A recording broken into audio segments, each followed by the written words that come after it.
effort. So, have I got a number for that? Not really. It shouldn't be that expensive. Are you getting value for it is the only comment I would make. So I've been working with a producer just in the last couple of years who has exactly that sort of problem. They're bringing a new crude stream online, and do they want to blend it into the existing stream, or do they want to sell it separately? Now, if they're selling it separately, they've got the problem of tankage. They've got the problem of marketing it to customers, so they've got two separate products suddenly, which is the problem that you have, I guess, in the sense that you have limited tankage, so you're going to be loading up a vessel or part loading a vessel.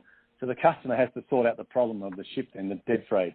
Unlikely that they would want to carry the dead freight. They would normally see value in going elsewhere. So that cost, say in other words, if you have 50% of the ship is dead freight, then effectively you're doubling the freight. So freight in the region to bring something to Australia or to export something from Australia to the region is probably a couple of dollars a barrel. I haven't got the freight market in recent years in detail, but so suddenly they would say their next best option would be to go somewhere else and not burn, say, half of that freight. So instead of spending $2 or something or $3 on freight a barrel, maybe they can do it better by going elsewhere.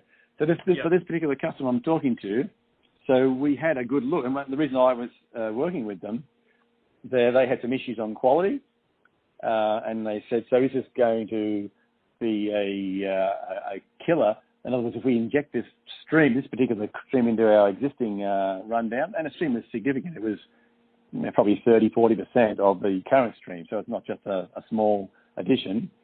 And is the quality going to cause a problem? So we had a good look at it, and the quality issue that they were interested in, we felt wasn't so bad, but in fact, because over time the fields all changed, and their field was they were losing some streams, gaining others, and then they had this big new injection coming in, and this stream on its own looked, in terms of the yield structure, it looked pretty good. In fact, it looked a bit too good to be true. And we said this to them, and of course, an early assay from any field. So a question I would ask, is your field already in production, or is it just about to start? We can't say, unfortunately. Okay, so if it's already in production, then you'll know, and that's good. But as I said, early yields from fields can change and also they evolve over time to some extent. So our view was, in fact, not only was the new field structure, having looked at it, the new quality structure likely did not be such a problem. It was, it added some issues, but nothing that wasn't acceptable, we felt. But the yield differences that they both brought together were so much better than the individual that we felt that they were likely to pick up some value. So, in fact, far from being a concern on the negative side, we felt there was upside. So they were asking us, so how much is this worth to us? Well, unless you go out there and market, and even then, that's why I say you've got to have the trader sitting next to you, because the reality is these guys will be telling you they're doing a great job. And you know what? You may not be paying them very much, and they may be doing a great job, and that's fantastic. But unless you're sitting in the room with them, unless you're in the marketplace, you will never know. You'll never know. And on the other side of the coin is you can be selling it to BP or getting BP to market it for you, and they'll be charging you an arm and a leg. But on the other hand, they're solving all your problems for you. So, how much do you want to sleep at night versus, or how much take the risk and pocket the difference sort of thing is the question. So these guys, my conclusion was they were probably, and they wanted numbers, and so we were reluctant to give numbers because you don't know, unless you're in the market.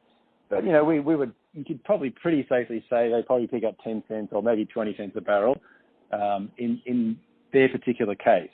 But you see, that sounds like a fine difference. And if you're paying someone to market crude and you're paying him, $1 a barrel, that sounds a lot.